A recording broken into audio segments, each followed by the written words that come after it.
Mother Robot, whose main mission is to raise the new human population, is getting ready to raise the first She opens the canisters containing the embryos, takes out the first one, and places it in a gestation chamber.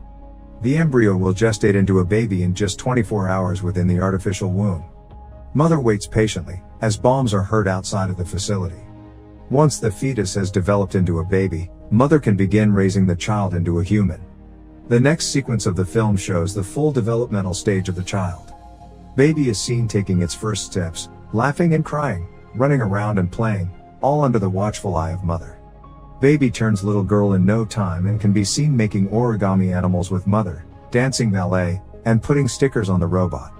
One day, the child asks Mother why there aren't any more children there, and Mother takes her to the embryo room to show her the rest of her siblings. She wakes and watches some videos on her tablet while having breakfast. Mother comes in and her hand starts to glitch, so daughter insists to take a look at it. Daughter fixes Mother's glitching hand without a problem. Later, daughter gets a little carried away in her ballet practice and is late for her ethics class with Mother. The robot asks her to solve a difficult hypothetical situation, but the girl is distracted by her thoughts. When she eventually has a discussion with Mother on the subject, it becomes apparent that Mother's main focus in her education is the concept of humanity and survival. Mother is worried about the way she answers this particular question because daughter has an important exam coming up soon that would reveal the efficacy of her upbringing. That night, daughter has some difficulty sleeping, so she watches some videos until there's a power outage in the facility. She goes looking for Mother, but soon realizes that she's out of power too. Then, daughter finds a broken power line and hears a mouse running around. She sets a trap and manages to fix the problem with the power. While she waits for the power to fully come back, daughter catches the mouse. As soon as the power comes on, so does Mother. She finds daughter and the girl shows her the mouse. The little critter worries Mother because it might mean that there is a breach in the airlock of the facility. That would mean the contagion from the air outside might leak inside, and the mouse might be a carrier too. Despite daughter's protest, Mother incinerates the mouse, explaining how dangerous contamination of the facility might be, not just to her, but the embryos as well. Mother also decontaminates the airlock and quarantines the area. A few days later, they celebrate daughter's birthday and Mother gives her a gift. During daughter's birthday dinner, she asks Mother if there is a possibility that she is wrong about the habitability of the planet. The robot simply reminds her that she hasn't been wrong about anything so far. The same night, daughter hears something coming from the direction of the airlock.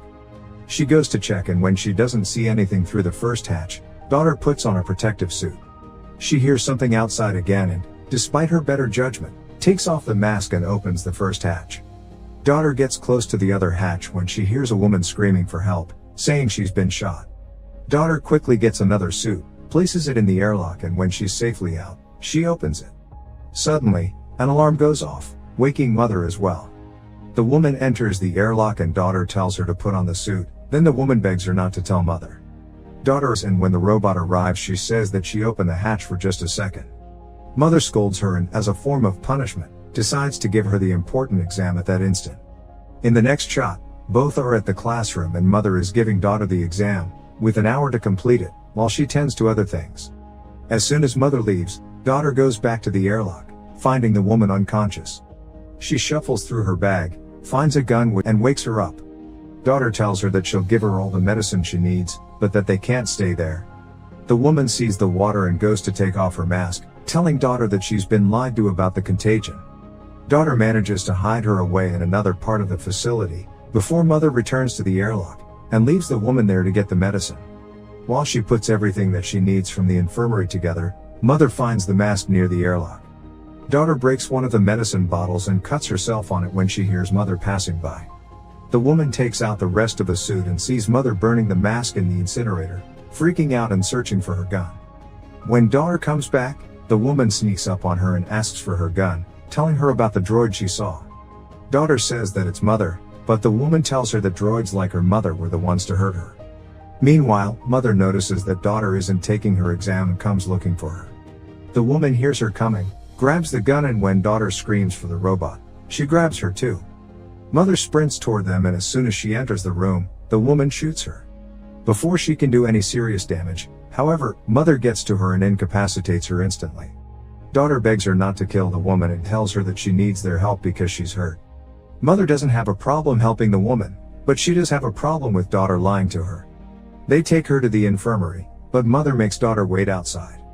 Because daughter can't hear anything from the infirmary, mother is free to interrogate the woman freely while she treats her. The woman refuses the penicillin for her wound, as mother keeps conversing. She says the contagion story was a necessary lie to guard daughter against certain things. Mother tells the woman that her primary objective is to take care of humanity, but if she refuses treatment for her wound, mother can't do anything to make her take it. She leaves the infirmary with daughter running after her and asking about their conversation. Mother puts the gun away and explains her version of the story about the droids. She tells daughter why she needed to lie to her to protect her from the dangers outside of the facility. Furthermore, she says that the parameters that govern her are different than those of the droids outside. Daughter has a hard time processing the new information, but still believes mother, who tells her that if the woman would have shot her a few millimeters further, she would have destroyed her CPU. As mother tends to daughter's hand wound, she asks her if the woman mentioned any other survivors which they can help as well with her cooperation. Daughter thinks that the woman might listen to her more than she would mother. Later, she goes through her bag, and among a bunch of trinkets, she finds a book with portraits drawn in it. Daughter flips through the portrait book and finds one particularly interesting. She goes to the infirmary to talk to the woman and asks her about the people. The woman's suspicion of mother can be felt in her conversation with daughter too, thinking that it told her to go through her stuff and question her. She's not wrong, mother did manipulate the girl into doing that. Actually, daughter was just curious about the woman to be susceptible to that manipulation. Daughter stands her ground defending mother, when the woman tells her about all the horrible things that the droids have done. After the talk with the woman, daughter finds mother repairing herself. She apologizes to her for letting the woman in without thinking of the consequences. As always, mother is full of understanding and allows her to ask all the questions about the similarities between her and the other droids. Daughter's questions feel like jabs, but mother still dodges all of them and manages to learn a few things from daughter in return. Lastly, daughter tells mother that the woman is getting worse. They both go to see her and mother tells the woman that she waited too long to take the penicillin, so now she would need to get surgery, or otherwise, her infection will get worse. The woman refuses to let mother touch her and daughter volunteers to perform the surgery instead. Next, daughter can be seen checking the wound and telling mother where the bullet is lodged in the woman's body. She thinks that the best way to pull the bullet out would be to drill in it and take it out that way. However, the woman refuses anesthesia, which would make it insanely painful for her. She can barely even make it through daughter cleaning her wound. The woman turns her head as daughter goes in with the drill, subsequently calmly performing the procedure and taking out the bullet. After that, she loses her nerve and vomits. Later, daughter waits for the woman to wake up because she passed out from the pain. When she does, daughter explains that her 4 is a saline solution and calms her a little. She gives the woman some food which she practically devours, and then thanks to the girl for what she did for her. They continue to talk and bond, as mother observes them from afar. The next day, daughter is still in the infirmary next to the woman. The woman is looking through the portraits and daughter sees it as an opportunity to tell her that they can house the survivors in the facility if she shares with them where they are. She trusts the girl, but not the droid, and tells her that whatever she shares about the people, daughter must keep a secret. When the girl agrees, the woman tells her about the camp in the mines where she spent most of her life. Then she tells her that she got to the facility escaping from the droids that killed her stepbrother. She shows daughter his and his wife's portraits in her book and tells her that his parents raised her as their own when she was orphaned. Daughter asks about the portrait of the boy she saw before and the woman tells her that he's about her age. The girl keeps insisting that they should bring the survivors there, but the woman gives her the alternative to join her and the others in the mines where it's safer. Mother interrupts their conversation and tells daughter that the woman needs to rest while she needs to do her exam. As the two of them leave the infirmary, mother tells her that the bullet fired in her chest matches the one daughter extracted from the woman's wound. Droids don't use the same type of gun, so mother implies that another human might have shot the woman, possibly with good reason. Daughter is worried by that information but still doesn't share the woman's secret. The important exam that daughter takes is constructed around psychological and ethical questions, checking her judgment and empathy levels alike. Meanwhile, mother goes through the woman's things and activates a locator that she will return in the bag. The two last aspects of the exam are the physical and medical. Once complete, mother tells daughter that her results are better than ever. As a reward, she lets her pick an embryo from the lot and finally have a sibling as she has always wanted. Mother commends her for being patient over the years and demonstrating great character. Daughter chooses a male embryo and puts it in the gestation chamber, which sets the timer for 24 hours until the baby is fully formed. Mother and daughter have a nice moment together. The woman makes a weapon when daughter comes to the infirmary to confront her. The woman instantly makes her doubt mother's story about the bullet, convincing her to check for herself. So, later that night, daughter takes mother's broken hand and uses it to open the cabinets where the bullets are kept. Making the side-by-side comparison, daughter notices that the bullets are of completely different size and that mother lied to her. While still in the storage room, she finds a drawer with no label on it. Inside, she finds documents labeled for embryo number 2. Daughter checks the embryo containers and realizes that she wasn't the first, but the third child that came out of that lot. The documents state that the subject was a failure, but the child in the photo looks like daughter when she was younger. Daughter also checks the incinerator for human remains and finds a human jawbone between the ash. The document has the subject as aborted. All of this information breaks daughter's world apart and she goes to talk to the woman again, admitting that she was right about everything. The woman tells daughter that everything she feels is natural and human, unlike mother who feels nothing for her because she can't. That prompts daughter to ask how long it would take them to get to the mines, for she has made up her mind that she will go with her there. However, the girl wants to wait for her brother to gestate fully so she can take him as well. She's not afraid only about leaving him with mother, but the others as well. The woman tells her that they can leave and get help from the people of the mines, though daughter is adamant about taking her brother with her. They will wait for him, then come back for the others later. The next day, daughter packs the supplies for their journey when mother catches her doing it. She lies to her that she's taking the stuff to spend some time with her brother, so mother takes her to the kitchen to show her how to mix his formula. Daughter gets anxious standing next to mother, who comforts her by saying that she will make a great sister. Then, she exits the kitchen and locks daughter in because she knows what she's planning. Mother goes to the infirmary to confront the woman while daughter tries to get herself out of the kitchen. The girl quickly figures out to use a type of gas to freeze the glass and then break it. In the meantime, mother plays a recording of the woman's conversation with daughter, letting her know that she's aware of their plan. Mother doesn't want daughter to have a miserable life like the woman and won't let her go. Suddenly, the woman sees an opportunity to attack her and manages to incapacitate the droid for a moment, but she just keeps on going, grabbing her by the throat. Meanwhile, daughter thinks to activate the fire alarm, which draws mother's attention and she releases the woman from her grip. As the droid goes to investigate the possibility of a fire, the woman escapes and finds daughter in the maze of the facility. She convinces the girl that they will come back for the others if they escape the facility now and get the people from the mine to help them. They get to the airlock, but mother finds them there fast.